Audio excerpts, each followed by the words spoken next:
Accidental मुख्यमंत्र्यांनी bullet ट्रेनचं काम थांबवलेलं, फडणवीसांची ठाकरेंवरती टीका, तर फडणवीसही ऍक्सिडेंटल सीएम आधी दाढीवाल्याला सीएम करणार होते, ठाकरेंचं प्रत्युत्तर.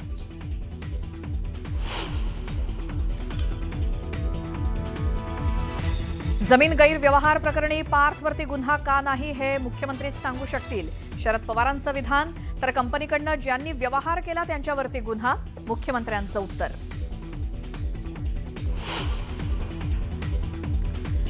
कुटुंब आणि राजकारण दोन वेगवेगळ्या गोष्टी, सुप्रिया सुळेंचं मत वैयक्तिक असू शकतं, पार्थ प्रकरणाची चौकशी करून वास्तव जनतेसमोर ठेवावं, शरद पवारांची मागणी.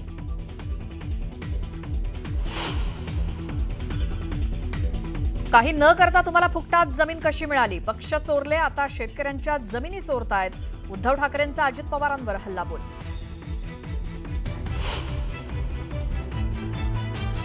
अजित पवार म्हणतात की व्यवहार झालाच नाही, मग तो रद्द करण्याची वेळ कशी आली. अजितदादांचं वक्तव्य म्हणजे joke of the day, Ambadas दानवेंचा टोला.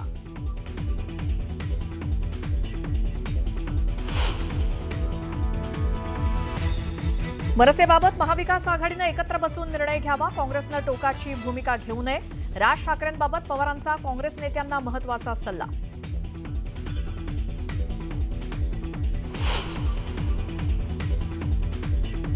रुपाली ठोंबरे आणि माधवी खंडाकळनं घेतली अजित पवारांची भेट, चाकणकरांवरील वक्तव्याचा खुलासा दादांनी मागितला, रुपाली ठोंबरेंची माहिती.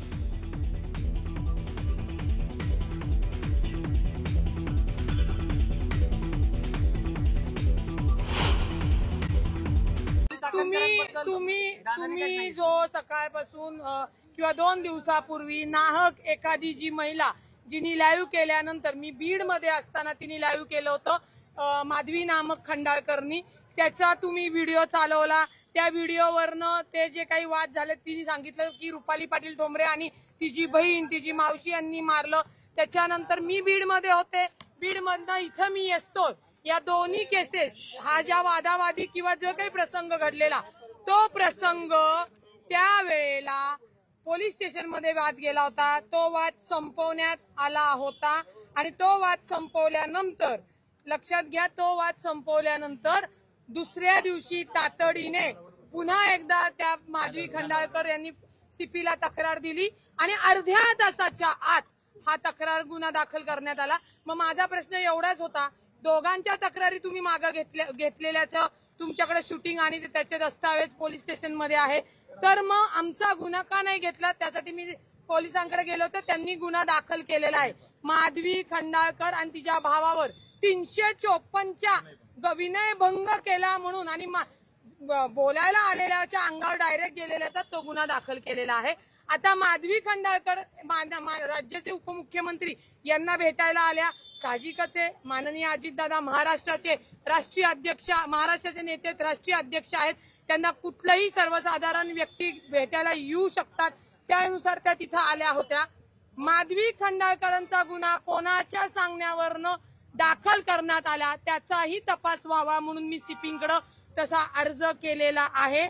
आणि हे कुणी प्लॅन केलं, कारण का माधवी खंडाळकर नामक महिलेशी माझा 6 ते 7 वर्ष लहानपणी मैत्रीण होती. लहानपणी ती गल्लीत राहायचो म्हणून 6 वर्ष संबंध नसताना अचानक ती डॉक्टर संपदाचं जेव्हा आपल्या राज्याच्या महिला आयोग अध्यक्ष जेव्हा चारित्र्य हनन करतात आणि त्याच्यावरनं मीडियावर झोट उठल्यानंतर मी सांगते की बाबा पक्षाचं आणि आयोगाचं कामकाज वेगळं, त्याच्याशी पक्ष सहमत नाही.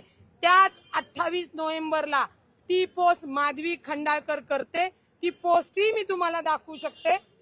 आणि ती पोस्ट केल्यानंतर ती पोस्ट तिने डिलीट केली. त्या डिलीट केल्यानंतर एकच मिनिट धरा, दाखवते सगळं दाखवते. हे बघा, ही पोस्ट केली होती माधवी खंडाळकरनी. त्या माधवी खंडाळकरनी लिहिलेली आहे, त्या माधवी खंडाळकरनी लिहिलेलं आहे की रुपाली पाटीलला तुम्ही पद का दिलं, तुम्ही पक्षात का घेतलं, तुम्ही का अडवलं. या सगळ्या गोष्टी झाल्यानंतर याची ही पोस्ट तिने डिलीट केल्यानंतर याच्या आधी सुद्धा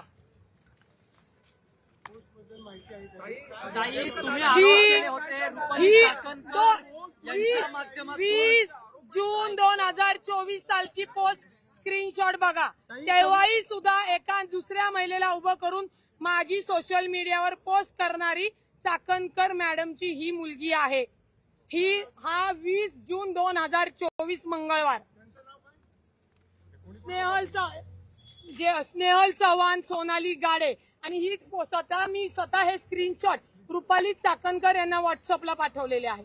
त्याच्यानंतर हीच पोस्ट मी कोण आहे सुनील साहेब तटकरे यांना पाठवली आहे आणि आदितीताई तटकरे यांना पाठवली होती. तसेच खासदारांना पाठवली होती. माझा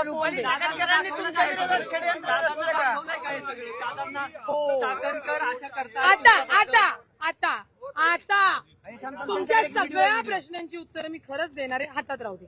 आता ज्या दिवशी तिला विचारणा करायला गेले त्या दिवशीचा व्हिडिओ स्वतः खुद्द माधवी खंडाळकर यांनी व्हायरल केला होता. तो ऐका.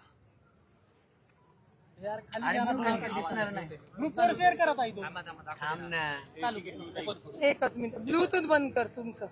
ब्लूटूथ वर कुणाचा फोन आहे? नाही तुम्ही आत्ताच घ्या. ऐकून घ्या. आत्ताच घ्या.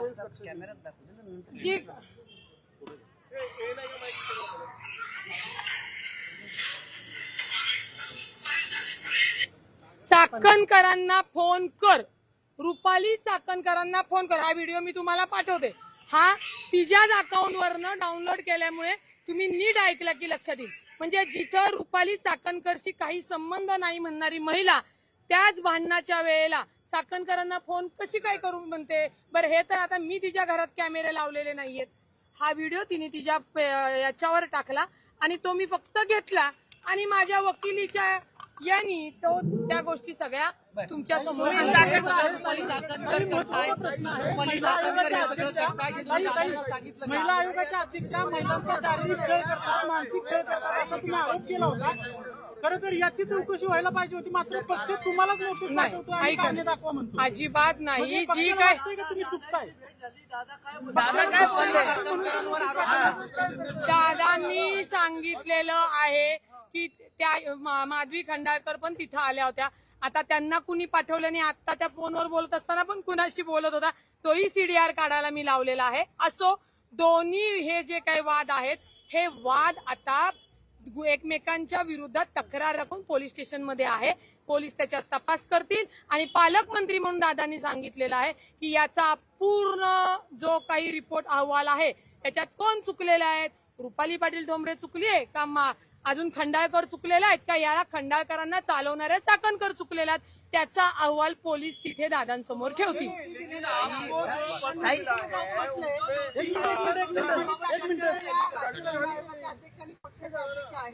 त्यांच्याबद्दल विधान करणं म्हणजे पक्ष शिस्तीचा भंग आहे.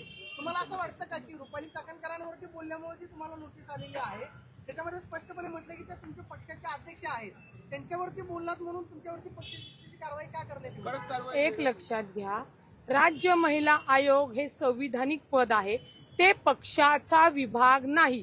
त्याच्यामुळे राज्य महिला आयोगावर जे काही मी बोललेली आहे ते पक्षाला कायदेशीर लागू होत नाही. त्यामुळे ठीक आहे ना, त्यांनी मला जो काही खुलासा मागितलाय कसं वाटेल मी खुलासा करणार आहे. अजिंक्य दादा महत्वाचा प्रश्न आहे. चाकणकरांबद्दल तुम्ही काय तक्रार दिली दादांकडे? 2 मिनिट मराठी होणार. चाकणकरांबद्दल तक्रार काय दिली दादांकडे तुम्ही? मी सांगितलेलं आहे की ज्या पद्धतीने जे राज्य महिला आयोग महिलांची सुरक्षता सक्षमता आणि त्यांना मनोबल वाढवण्याचं काम करण्याचं सोडून महिलांबद्दलच सोशल पोस्ट तयार करणे, त्यांना कुठल्या तरी प्रकरणात अडकवणे आणि महिलांचं छळ आणि शोषण करत आहे. आणि आपल्या माहितीसाठी सांगते, जी काही माझी पोस्ट माधवीने केली होती त्याचाही मी पोलिसांना तक्रार दिलेली आहे, URL दिलेली आहे आणि मला क्रिमिनल धमकी, मला इंटेन्शनली माझा इन्सल्ट करणे आणि माझी बदनामी करणे या अंतर्गत गुन्हा दाखल करायला सांगितलेला आहे.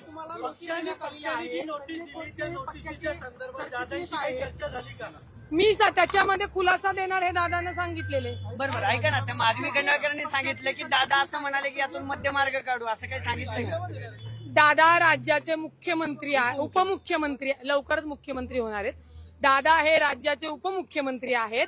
दादांनी सांगितलं की लहानपणापासूनच्या तुम्ही मैत्रिणी आहेत. एकतर दादा शॉक झाले आणि हा विषय तुम्ही मुख्यमंत्र्यांसमोर मांडताय, आता मी राज्याचा उपमुख्यमंत्र्यांसमोर मांडताय, मी राज्याचा म्हणजे पुणे शहराचा पालकमंत्री म्हणून याच्यामध्ये ज्यांची चूक आहे तो पोलीस तपासातनं अहवाल मागून घेणार आणि ज्यांची चूक आहे त्यांच्यावर पोलीस कारवाई करतील. कोण तुम्ही चाकणकरांबद्दल सांगितलं का दादा? हो, पक्ष सोडणार असं पण बोललं जातंय. कोणाला तुम्ही कोण बोलतोय? पक्ष सोडणार. मी काय पळून जाणारी महिला बिला वाटले का तुम्हाला? मी कायदेशीर त्याला उत्तर देऊन हे करणार. पक्षाने जे मला जे काही खुलासा मागितलाय तो करणार आहे. आणि आता लक्षात तुमच्या आलं की माधवी नामक खंडाळकरच्या राजकारण्यांच्या विरोधात खरं कशा पद्धतीने महिना प्लॅनेट केले जातात, तर माझी षडयंत्र केलं जातं. माझी तुमच्या मीडियाला विनंती आहे, राज्य महिला आयोगाचा राजीनामा त्यांनी दिला पाहिजे. ही जी काही मी मांडली ही त्याच्यावरती मागणी माझी केलेली जाईल. ताई तुम्हाला नोटीस पाठवली ती चाकणकरांच्या सामन्यानं पाठवली का? आपण पाहतोय रुपाली ठोंबरे बोलत होत्या अजित पवार यांच्या भेटीनंतर त्या माध्यमांना या संपूर्ण प्रकरणाचा खुलासा करताना दिसल्या. याबाबतचा त्यांनी एक व्हिडिओ सुद्धा दाखवला आणि त्यांच्यावर जे आरोप झालेले आहेत ते सर्व त्यांनी फेटाळलेले आहेत. 7 दिवसात उत्तर देण्यास सांगितलेलं आहे असं त्यांनी सांगितलं आणि याबाबत अजित पवारांकडे आपण खुलासा करणार असल्याचं रुपाली ठोंबरे म्हणाल्या.